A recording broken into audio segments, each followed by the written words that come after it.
Sejumlah oknum pegawai Komdigi berkomplot. Mereka berkong kali kong dengan bandar judi online, meminta bayaran atas setiap situs judi online yang tidak diblokir.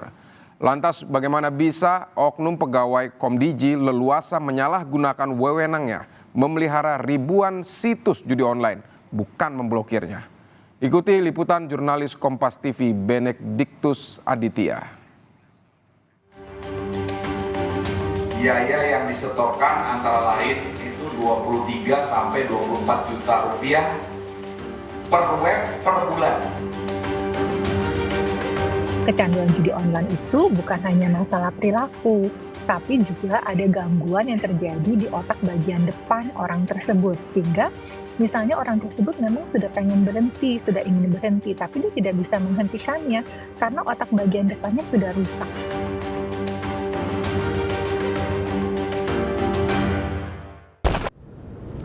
Saudara, judi online tak ada habisnya, menyebar kemana-mana.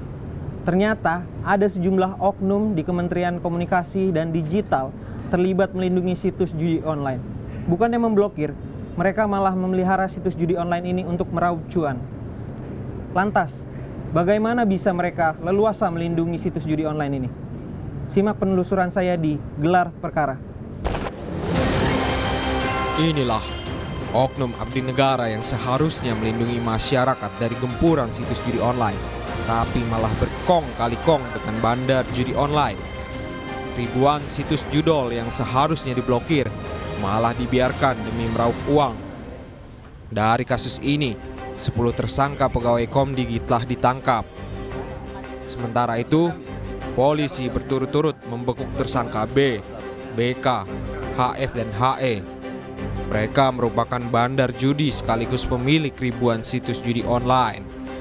Terakhir, polisi menangkap A, salah satu tersangka utama kasus ini selain AJ dan AK yang ditangkap terlebih dulu.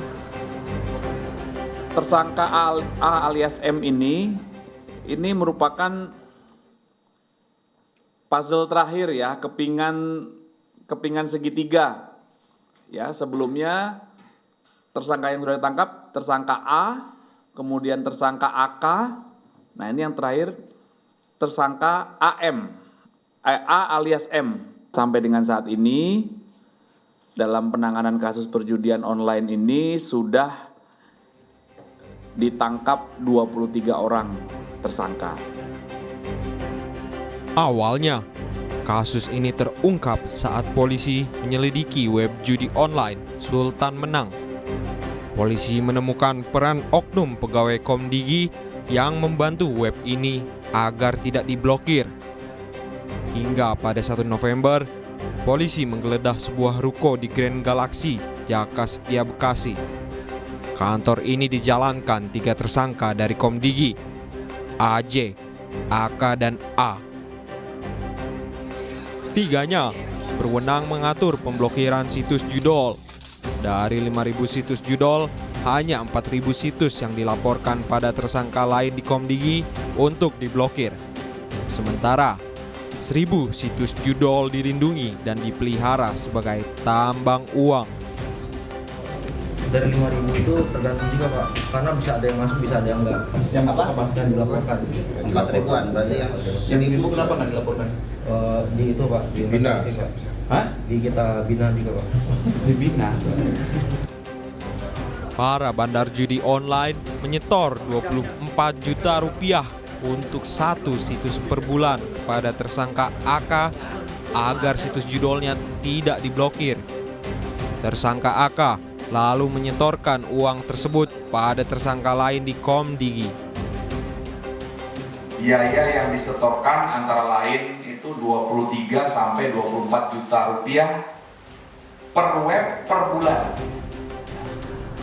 Beberapa waktu lalu kami mendatangi TKP. Diketahui ketiga oknum pegawai Komdigi, AJ, AK, dan A mempekerjakan 12 orang sebagai operator dan admin. Ya, saudara, tepat di sebelah kiri saya merupakan kantor satelit judi online yang sudah diamankan oleh pihak Polda Metro Jaya pada 1 November yang lalu, dan memang diketahui dari keterangan saksi ini ada beberapa orang yang digerebek begitu dan ditangkap oleh pihak Polda Metro Jaya. Kami bertemu Irfan, salah seorang karyawan kafe di sebelah TKP. Irfan menyebut rata-rata pegawai kantor tersebut berusia muda. Kalau yang saya tahu sih aktivitas dari karyawan sebelah sebenarnya nggak terlalu yang mencurigakan gitu, kayak karyawan pada umumnya gitu. Masih muda sih mas, rata-rata anak muda karyawan. Menyikapi terungkapnya sindikat kasus judi online, Kementerian Komdigi telah memberhentikan 10 pegawainya yang jadi tersangka. Selain itu, Menteri Komunikasi dan Digital siap bekerja sama dengan polisi mengusut tuntas kasus ini. Suratnya sudah jelas 7 hari dari penahanan, itu kami sudah bisa memberhentikan dalam 1-2 hari ini kita akan berhentikan gitu. Dan kita tetap membuka pintu. Saya selalu menyampaikan kepada pihak APH bahwa silahkan kapanpun, berapa lama pun kalau mau masuk ke ruang kami dalam rangka penyidikan atau pengembangan penyidikan, kami persilahkan. Judi online dikemas dalam bentuk permainan yang menarik. Dari orang dewasa hingga anak-anak terjerat candu judi online. Pada 2024, 80.000 anak berusia kurang dari 10 tahun telah terpapar judi online. Pemain judi online paling banyak antara usia 31 hingga 50 tahun. Di antara mereka yang kecanduan judi online telah merasakan dampaknya. Dr. Kristiana Siste, spesialis kesehatan jiwa dan perilaku RSCM menyebut, jumlah pasien terpapar judol yang dirawat di bagian psikiatri RSCM meningkat. Dari Januari sampai Oktober 2024 ada sekitar 126 pasien dengan judi online yang dirawat jalan. Jadi berobat jalan ya, 126 pasien. Tapi untuk yang dirawat inap dari Januari sampai Oktober 2024 itu ada sekitar 46. Jadi untuk rawat jalan sendiri ada peningkatan 2 kali lipat dibandingkan 2023. Dan rawat inap itu ada peningkatan 3 kali lipat dibandingkan dengan 2023. Pasien terpapar judi online yang dianjurkan rawat inap adalah yang belum bisa meninggalkan judol. Ya, biasanya kalau sudah ada kekambuhan, maka kita anjurkan untuk rawat inap. Kalau sudah ada kekambuhan, gitu ya. Kalau misalnya mau di rumah saja rawat jalan, maka harus ada yang dibatasi, misalnya tidak memegang m-banking, tidak memegang ATM, uang cash itu dibatasi, tidak memegang money virtual, lalu KTP juga tidak dipegang, lalu juga memegang handphone itu tidak yang bersifat handphone pintar ya. Kecanduan judi online berdampak pada perilaku dan menyebabkan gangguan otak. Mereka sulit meninggalkan judi online. Diharapkan dengan terapi kognitif, pasien dapat meninggalkan judi online. Kecanduan judi online itu bukan hanya masalah perilaku, tapi juga ada gangguan yang terjadi di otak bagian depan orang tersebut. Sehingga misalnya orang tersebut memang sudah pengen berhenti, sudah ingin berhenti, tapi dia tidak bisa menghentikannya karena otak bagian depannya sudah rusak. Terapi yang dilakukan adalah satu, untuk mengurangi craving atau keinginan bermain judi tersebut dengan melakukan namanya terapi kognitif perilaku. Karena penyebaran judi online lewat internet harus dihentikan.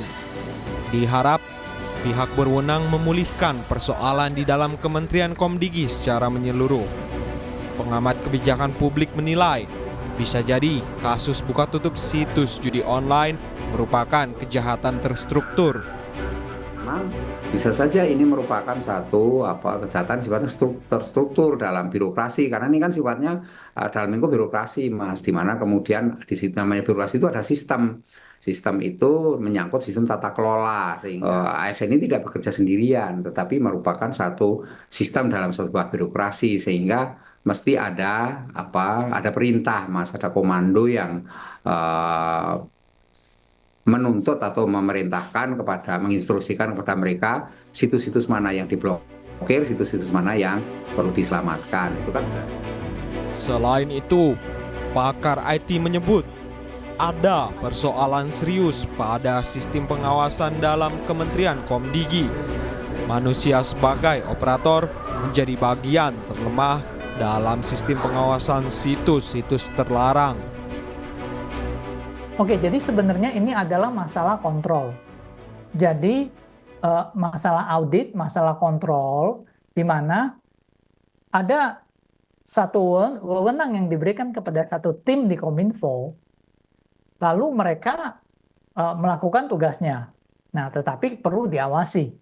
Yang menjadi masalah adalah yang diawasi ini bisa memberikan uang yang besar.